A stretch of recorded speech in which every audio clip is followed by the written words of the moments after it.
اور میرے جو لوگ ہیں ان کے لیے میں ایک امید ہوں. اگرچہ میں جیل میں ہوں لیکن میں اپنے لوگوں کے لیے بہادری اور امید کی نظر سے وہ مجھے دیکھتے ہیں, اور میں ان کے لیے بالکل اپنے مستقبل کی پلاننگ بھی کرتا ہوں, اور مجھے پورا یقین ہے کہ یہ ٹائم ختم ہو جائے گا. اچھا, اب یہ جو ساری چیز ہے اس کو اگر آپ انالائز کریں تو میرے لیے اس میں جو ایک دلچسپ اینگل تھا دیکھنے کا وہ یہ تھا کہ آپ اندازہ لگائیں کہ ایک بندہ جو کہ جیل میں ہے اور جس کے اوپر کتنے ہی مقدمات ہیں, سینکڑوں مقدمات ہیں, اور اس کو پتہ ہے کہ کچھ مقدمے اگر ختم ہو بھی جاتے ہیں تو نئے بھی بن جاتے ہیں, اور اس کو یہ بھی پتہ ہے کہ عدلیہ کے اوپر بھی کس قدر پریشر ہے, جس طرح سے پورا نظام ایک شکنجے میں جکڑا ہوا ہے, یہ سب اس کو آئیڈیا ہے. لیکن اس کے ساتھ ساتھ اس کے باوجود بھی انٹرسٹنگ بات کیا ہے, انٹرسٹنگ بات یہ ہے کہ وہ آپ اس کے آپٹمزم کی حد دیکھیں, ٹھیک ہے,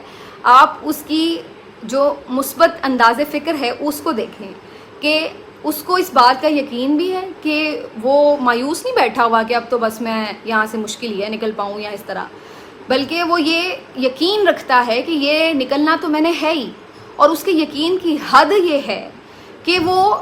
اندر بیٹھا یہ بھی پلاننگ کر رہا ہے کہ اس نے باہر نکل کر کرنا کیا کیا. جو ملک کے مسائل ہیں, جو لوگوں کی امیدیں ہیں, جو ملک میں ایک ریفارمز کی ضرورت ہے, جس طریقے سے ملک کو آگے لے کے چلنا ہے, مختلف معاملات کے حوالے سے کیا پوزیشن ہونی چاہیے, وہ بیٹھ کر اگلا آگے کی پلاننگز بھی کر رہا ہے. اس کو کہتے ہیں کہ آپ کی جو آپٹمزم ہے وہ اتنا یقین کی حد تک ہو کہ آپ اس بات سے قطع نظر کہ پہلے یہ پلاننگ کروں کہ یار میں نے یہاں سے نکلنا کیسے ہے, وہ یہ سوچ کے بیٹھا ہوا ہے کہ جب میں نے یہاں سے نکل تو میں نے جانا ہی ہے, نکلنے کے بعد میں نے کیا کرنا ہے. یہ بات میں اس اینگل سے دیکھ رہی تھی کہ یہ آپ ایک بندے کی جو سمجھ لیں کہ مثبت سوچ کی ایک انتہا ہے. عمران خان صاحب اکثر کہتے ہوتے ہیں کہ جی میں جب میچ کے لیے اتر تھا, بلکہ وہ دوسروں کو بھی یہ مشورہ دیتے ہیں کہ جب آپ میچ کھیلنے کے لیے اتریں تو پھر یہ مت سوچیں کہ اگر میں ہار گیا تو کیا ہوگا, بلکہ یہ سوچیں اگر میں جیت گیا تو کیا ہوگا. اگر آپ ہار کے خوف سے میدان میں اتریں گے تو پھر آپ کھیل نہیں سکیں گے اپنی فل کیپیسٹی میں بھی. تو آپ جیت کے جذبے اور جوش کے ساتھ اس کو فوکس کر کے پھر آپ میدان میں اتریں. تو وہی چیز یہاں پر بھی امپلیمنٹ ہوتی نظر آ رہی ہے کہ وہ یہ نہیں سوچ رہے کہ میں اگر یہیں پہ ہمیشہ رہ گیا تو کیا ہوگا, اگر میں کبھی نکل نہ سکا تو کیا ہوگا, اگر میں یہیں جیل کی کال کوٹری میں مر گیا مجھے سزائے موت ہو گئی تو کیا ہوگا, بلکہ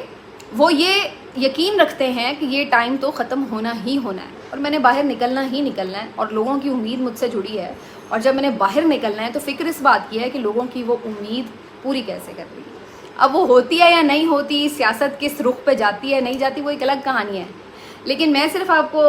جو اینگل اس کا مجھے نظر آ رہا تھا, جو مجھے انٹرسٹنگ لگا, وہ یہ تھا کہ یہ ہے آپ کی جس کو کہتے ہیں مثبت سوچ, جس کے اوپر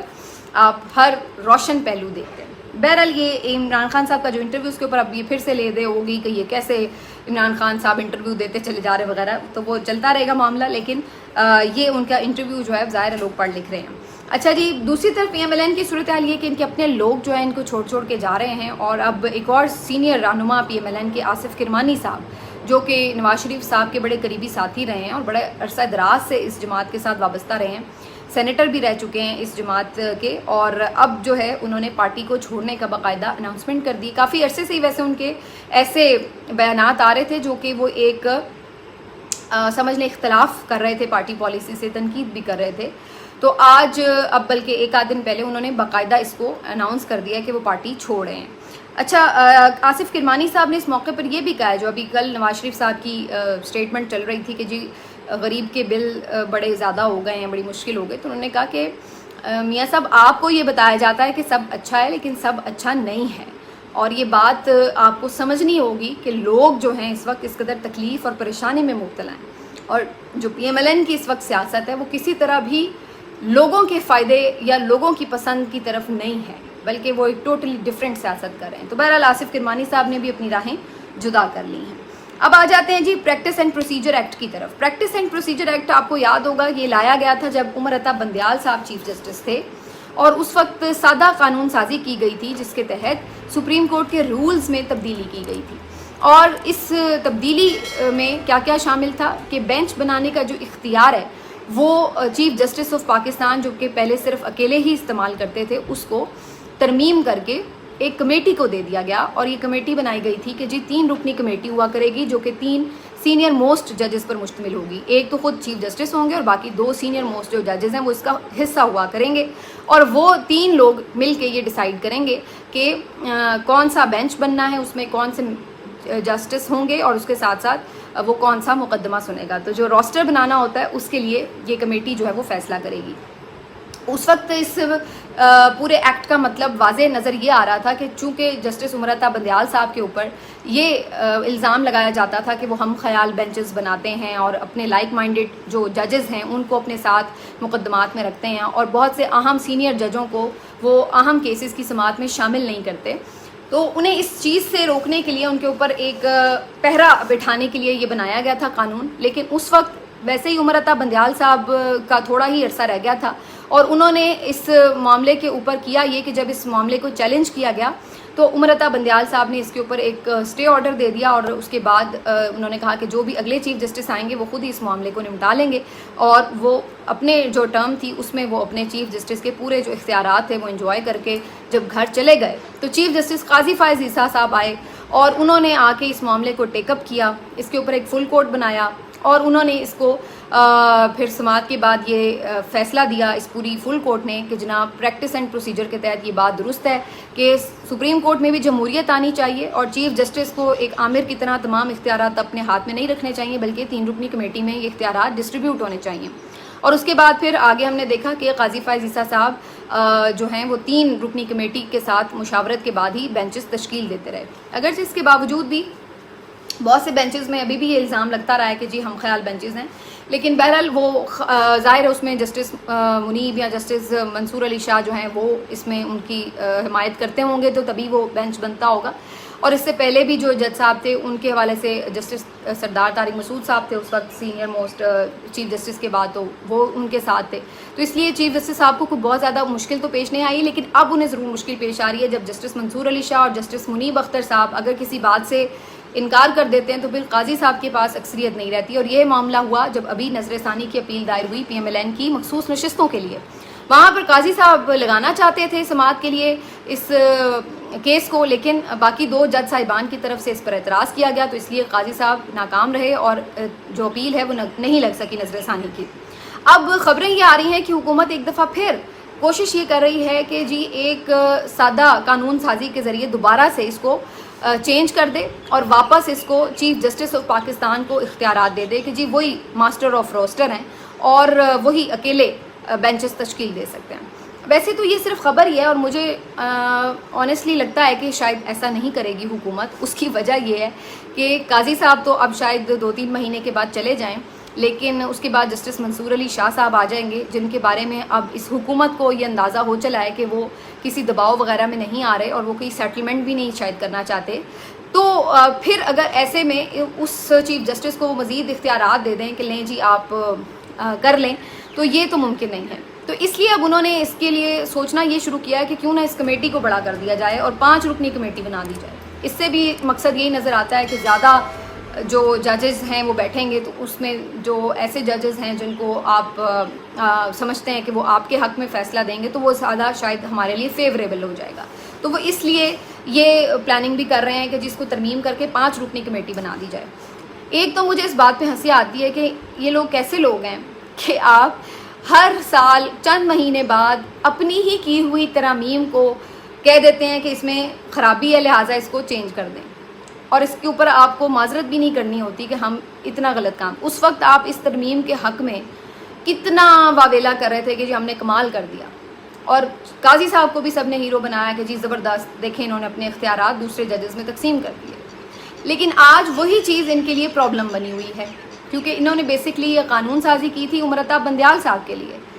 لیکن وہ قانون سازی اب آڑے آ رہی ہے چیف جسٹس آف پاکستان قاضی فائز عیسیٰ صاحب کے لیے، اور اب یہ اس لیے ایک دفعہ پھر اس کو بدلنا چاہتے ہیں.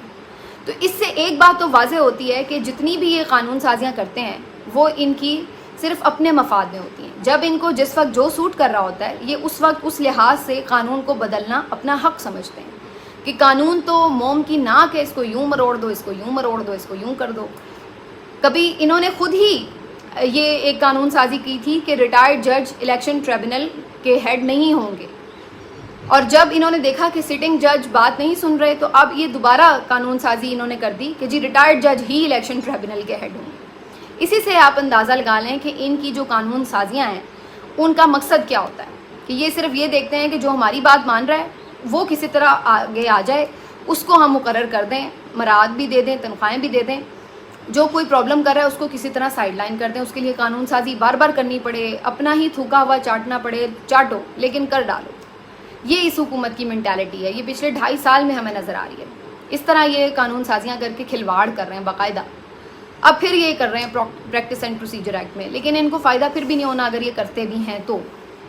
ویسے ہی قاضی صاحب کا تو ویسے ہی تھوڑا سا ٹائم رہ گیا اب اس سارے پیریڈ میں۔ اب آ جاتے ہیں جس بات کے اوپر کہ الیکشن کمیشن نے جو شوشہ چھوڑا ہوا ہے، الیکشن کمیشن نے یہ کہا ہے کہ جناب جو لوگ پی ٹی آئی کے اب نئے بیان حلفی جمع کرا رہے ہیں ان کی سخت اسکروٹنی ہوگی، خاص طور پر ان کے دستخط کی۔ اس کا مجھے تھوڑا سا شک اسی وقت پڑ گیا تھا جب میں نے فیصل وافدہ صاحب کو ایک پروگرام میں سنا، جب وہ یہ کہہ رہے تھے کہ جی 6-7 لوگوں کے دستخط جعلی ہیں، تو مجھے اسی وقت اندازہ ہو گیا کہ یہ جو شوشہ انہوں نے چھوڑا ہے اس کا مطلب یہ ہے کہ ان کی کوشش ہے کہ اس طریقے سے بھی کچھ لوگوں کو رکاوٹ ڈال کے روکا جا سکے پی ٹی آئی میں شامل ہونے سے۔ اور یہ ہوا بھی جب الیکشن کمیشن کی طرف سے بھی یہ خبر آ گئی کہ بڑی سخت اسکروٹنی کی جائے گی، دستخط کی جانچ پڑتال کی جائے گی، معاملات کو جانچا جائے گا اور پھر ان لوگوں کو پی ٹی آئی میں شامل سمجھا جائے گا۔ اور اس میں بڑا ابہام ہے کیونکہ الیکشن کمیشن یہ کہتا ہے کہ یہ بھی ابہام ہے کہ وہ لوگ جنہوں نے پہلے سنی اتحاد کونسل کے بیان حلفی جمع کرا دیے ہیں اور اسی کے اوپر ایک اور بیان حلفی اب پی ٹی آئی کا جمع کرائیں گے، تو یہ دو بیان حلفی ایک ہی شخص کے کیسے ہو سکتے ہیں؟ یہ تو ایک قانونی طور پر بھی پیچیدگی پیدا ہو گئی ہے، لہٰذا اس میں تو ہمیں سپریم کورٹ سے بھی ہو سکتا ہے کہ معاونت لینی پڑے اور اس میں کافی چیزیں کرنی پڑیں۔ تو یہ اب بیسکلی مجھے جو پلاننگ نظر آ رہی ہے کہ کچھ مزید وقت یہ اس طرح گین کرنا چاہتے ہیں کہ 8-10 لوگوں کے جو بیان حلفی ہیں ان پہ اعتراض لگا دیں کہ جی آپ کے سائن اوریجنل نہیں ہیں اور پھر ان کو شامل نہ کریں، بعد میں وہ پھر دوبارہ چیلنج کرتے پھریں کہ نہیں جی ہم نے اپنی مرضی سے جوائن کی ہے پی ٹی آئی، یہ ہمارا ہی دستخط ہیں اور یہ ہماری سگنیچر ہیں اور ہم ہی یہ بیان حلفی جمع کرا رہے ہیں وغیرہ، تو وہ جو ہے پھر ایک مزید کچھ لمبا عرصہ اس کو گزار سکیں۔ تو مجھے یہ رکاوٹ ضرور چھوٹی موٹی نظر آتی ہے اگر انہوں نے ڈالی، لیکن یہ کوئی مستقل حل نہیں ہے کیونکہ دیکھیے اس کا بڑا آسان سا طریقہ ہے، اگر یہ ایسی کوئی رکاوٹ ڈالیں گے تو وہ بیان حلفی والے جو بھی ممبرز ہوں گے وہ سپریم کورٹ جا سکتے ہیں کہ دیکھیں جی سپریم کورٹ کے واضح احکامات ہیں کہ آپ نے یہ 41 بندوں کو آزاد اراکین کہا اور ہمیں ٹائم دیا، ہم نے اس میں جا کے جمع کرائے ہیں بیان حلفی، اب یہ ہمارے بیان حلفی ریسیو نہیں کر رہے، بھئی آپ کے سگنیچرز کا کوئی ایشو ہے، جیسے آپ نے دیکھا ہوگا کبھی آپ چیک بنائیں سگنیچرز کا کوئی ایشو آئے تو جس بندے کے سگنیچر ہوتے ہیں اس سے ویریفائی کر لیا جاتا ہے، تو بھئی اگر کوئی ایشو ہے تو آپ اس بندے سے ویریفائی کر لیں جس کا بیان حلفی، اس میں کون سی راکٹ سائنس ہے؟ تو وہ اتنا لمبا یہ اس کو لٹکا نہیں سکیں گے، جو ان کی خواہش تو ہو سکتی ہے لیکن فی الحال مجھے مشکل نظر آ رہا ہے کہ اس میں کوئی خاص رکاوٹ ڈال سکیں۔ بہرحال کوششیں ان کی جاری ہیں، ہر طرح کی چیزیں چالیں چل کے کسی طرح بھی اس چیز کو کیسے امپلیمنٹ کو روکا جا سکے۔ یہ بھی کہا جا رہا ہے کہ اگر سپریم کورٹ نے ان کے نوٹیفیکیشن کر بھی دیے کہ یہ ہیں پی ٹی آئی کے اور ان کو مل گئی نشستیں، تب بھی یہ بھی پلاننگ کی جا رہی ہے کہ پارلیمنٹ کا یا تو اجلاس ہی نہ بلایا جائے تاکہ ان کے حلف ہی نہ اٹھانے دیے جائیں اس وقت تک جب تک کہ نظر ثانی کی اپیل سماعت کے لیے فکس نہ ہو جائے اور جب تک کہ جی وہ فیصلہ نہ آ جائے، یا پھر یہ کہ اگر بلانا بھی پڑے اجلاس تو اسپیکر ایاز صادق صاحب اس کے اوپر خود ہی کوئی سٹینڈ لے لیں اور وہ ان سے حلف ہی نہ اٹھوائیں۔ تو یہ بھی باتیں چہمگوئیاں چل رہی ہیں، لیکن کیا یہ سب اتنا آسان ہوگا؟ کیونکہ ابھی نظر ثانی کی اپیل تو بظاہر لگ رہا ہے کہ ستمبر سے پہلے نہیں فکس ہو سکتی سماعت کے لیے، تو اگر ایسی صورت ہے تو کیا آپ ستمبر تک قومی اسمبلی کا اجلاس ہی نہیں بلائیں گے؟ تو یہ بات تھوڑی ہضم نہیں ہوتی، اور ویسے بھی ستمبر میں تو وہ صرف فکس ہوگی، پھر اس کے بعد اس کے اوپر سماعت چلے گی، فیصلہ ہوگا، تو بڑا کچھ بھی اس میں ڈیلے ہو سکتا ہے، تو کب تک آپ اس چیز کو روک سکتے ہیں؟ تو مختلف پلاننگ ضرور ہیں ان کی، کون سی کامیاب ہوتی ہے کون سی نہیں وہ آپ کو ساتھ ساتھ وقت بتا رہا ہے، لیکن مجھے جو بظاہر میں دیکھ رہی ہوں، جو مجھے نظر آتا ہے کہ اس وقت ان کا اب ایسا ٹائم شروع ہو چکا ہے کہ ان کی ہر پلاننگ ہی فلاپ ہوتی ہوئی نظر آ رہی ہے۔ ملتے ہیں آپ سے اگلے ویلاگ میں، اپنا خیال رکھیے۔